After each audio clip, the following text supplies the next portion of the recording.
First and foremost, do not laugh at my pink wireless Bluetooth headphones. Walmart had a sale and they were selling them for 50 cents. Originally down from like 10 bucks. And they had like 10 pairs left and they were all pink. So you know what? It works. Shalom, shalom, shalom. This is Following Yahshua. Welcome again to The Rock. That's right, 50 cents. Don't laugh at my Bluetooth headphones. I thought about not even showing them. But you know what? Practically, they work. Anyways, so it looks like $600 it is. So Trump signed off on the stimulus package, and $600 it is. Do you have a plan how you plan on spending that money? Again, I'm doing there's another video talking about this because I think this is a very important decision that you need to really, really consider. $600 or the possibility of $1,200 if you have children. I'm not sure if the children are getting money. This is something you need to really, I'd say really seek the Father on your next move. I've said it many times before, what I would not do is I would not turn around and give that money to a landlord hoping he doesn't evict you. I would use that money to remove myself from that situation. I would use that money to find a place to live, even if that meant buying something and moving it onto a friend's property. There's a lot of that going on, even in the cities, or the suburbs where you have a little bit more freedom. People are moving. They're buying a travel trailer or a motorhome and they're parking it in their, buddy's backyard or something like that.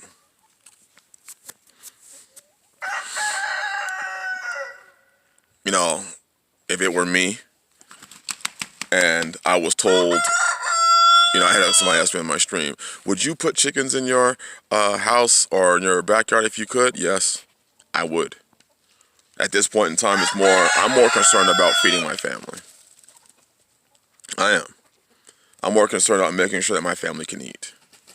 I would do whatever I possibly could to secure some sort of regular source of food, protein, calories, carbohydrates. And I know that we're not used to thinking like that, but I think it's time. I think it's time that we what I mean by holy is with our whole self, figure out answers that we've never had to figure out before. Figure out answers to problems that a lot of people have probably never had to face. Many people probably have never had to face what is food insecurity. And they're saying that the numbers are going to increase next year, where there are going to be millions and millions. They said upwards of 100 million people or more that are going to face food insecurity in this country.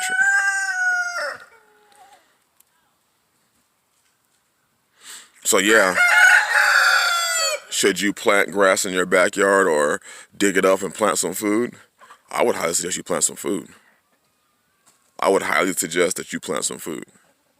Get a Rubbermaid tote. Grow some radishes.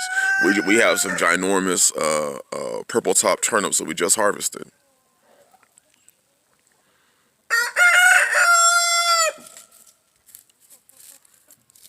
If you can have some chickens, get some hens. They don't make a whole lot of noise. And they will provide you eggs. And if you could safely get a rooster, now they can, you always hear my roosters, but if you could safely get yourself a rooster and learn to the roosters will fertilize the eggs and you can hatch more, do it. Start figuring out ways to save yourself some money. Start figuring out ways not to just save yourself some money, but also eat regularly.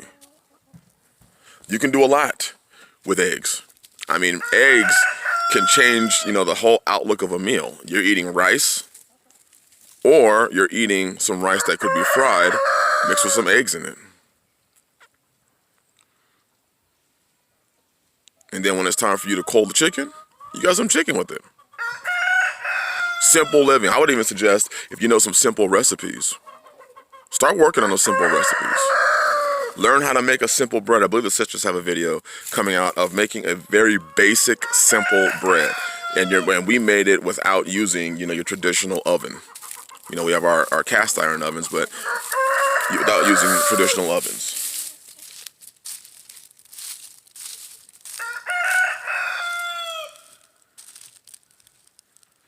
Food. Whenever I see things that are weird that happen in this country, and for instance, what I'm referring to is the bombing or the explosion in Tennessee, in Nashville, that apparently grounded flights over in Nashville and took out AT&T service and took out 911 service. Do you see how fragile the infrastructure is? One blast took out 911. And now there's so many things that don't make sense.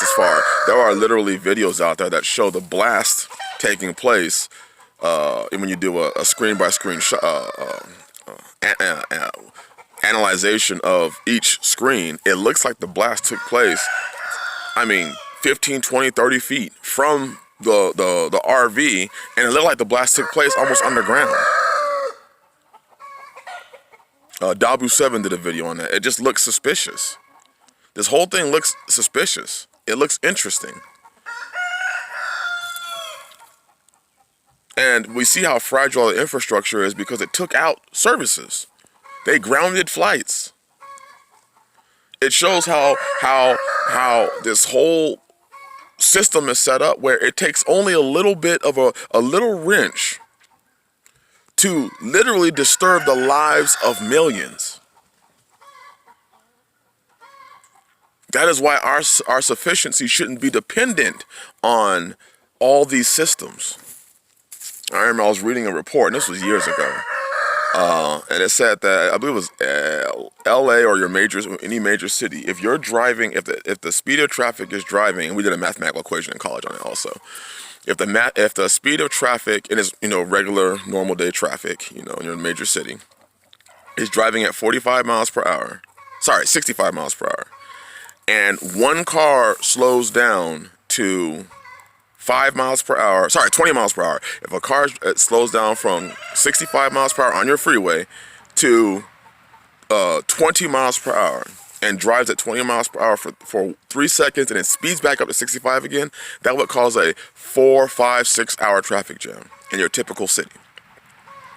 That lets you know how on a razor's edge, how fragile the whole system is. One person making one decision could cost people their jobs because they're late to work. It could cost people being late to an appointment just because one person decided to slow down on a freeway and then speed back up. It takes one person to do something stupid in this country to cause haywire for millions. And it just seems that a lot of people don't care about that. And it just doesn't matter because we're so used to the normalcy. And the normalcy is not here anymore. This is why you have to be proactive and productive and produce and start solving problems. Be the prudent man, foresee the evil. Look ahead, see the evil, and hide yourself from the coming evil. Because the simple passes on past the warnings, and is punished. We have very, very, oh no, my dog's coming. Oh gosh. Oh, dang it. There he is. Oh gosh, what are you doing?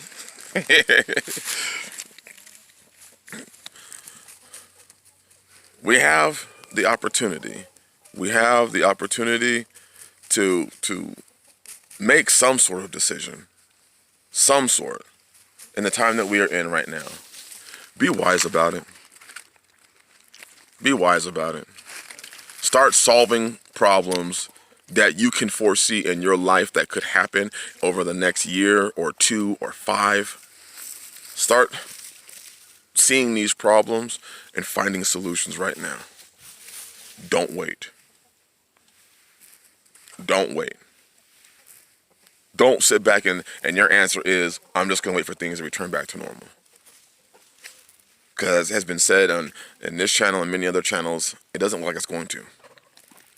for a long, long time. When the new normal emerges out of this, it's not going to look like anything like we know right now. And if you're waiting for the new normal to approach and to come, well, how do you get from this time to that? How do you get from the point we are right now to that new normal? Have you figured that out? Grow food where you can. Raise food where you can. Do what you can in the time that we are in right now. But we live in a time where everything is very fragile. So take heed to that. Bless y'all. I have another video coming out after this one. It's on the gardening, digging trenches, because I've been asked that in my live stream. So I have a video on that coming out. Otherwise, bless you all. Have a blessed second day. Shalom.